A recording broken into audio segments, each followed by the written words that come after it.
At 6 o'clock, we got UConn, who's 1-1, traveling to Duke, who's 2-0. Duke favored by 16.5 on ESPN Plus.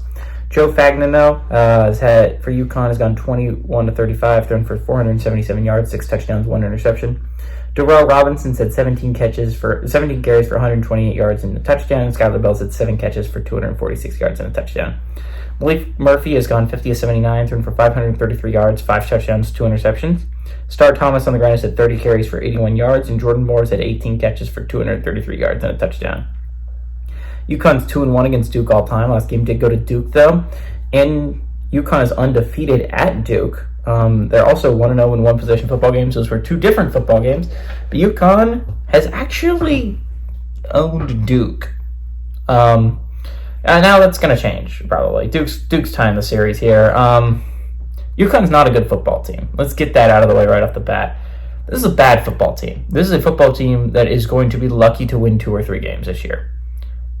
UConn doesn't win football games very often. They're not good. They're not good, guys. I hate to break it to you. They're not good. There's a reason why after this year they're going to be one of 2 independents left. It's because no one really wants UConn. Now, for basketball, absolutely. But for football, this is a bad football team. It has not been a good football team in a long time.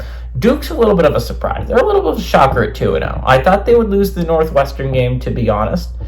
But they ended up pulling it back. They made a lot of mistakes in that football game. So many mistakes that it was a shock that they were still in the football game.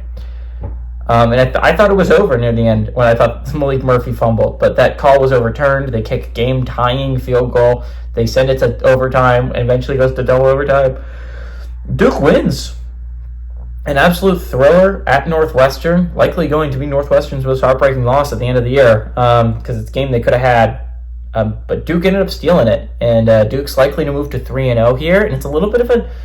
Again, there's a lot of teams in the ACC that are sitting at 2-0, and you're like, okay, I kind of see you. Not in the top 25, but maybe in a little bit, right? Duke's an interesting football team because, again, Manny Diaz, he was the defensive coordinator at Penn State. It's going to be a defensive-oriented football team. It just is. But Malik Murphy's a little bit of an underrated QB in the ACC. He's played really well through 2 games. Duke's their personality is always going to be through their defense, at least while Manny Diaz is still the head coach. His personality is defense. So Duke's defense is going to have to carry them to wins. But I think this game isn't going to be interesting at all. But I think if you're going to watch it for like what Duke can be in these next upcoming weeks, because as the number of undefeated teams shrinks, the undefeated teams that are still standing, they become a lot more like, wow, that team's still undefeated. Maybe there's something there, right? And if you're still undefeated by week 4, week 5, it's starting to get to the point where it's like, maybe there's something there. They're going to be undefeated heading into week 4, so maybe there might be something there. I like Duke to win and cover at home.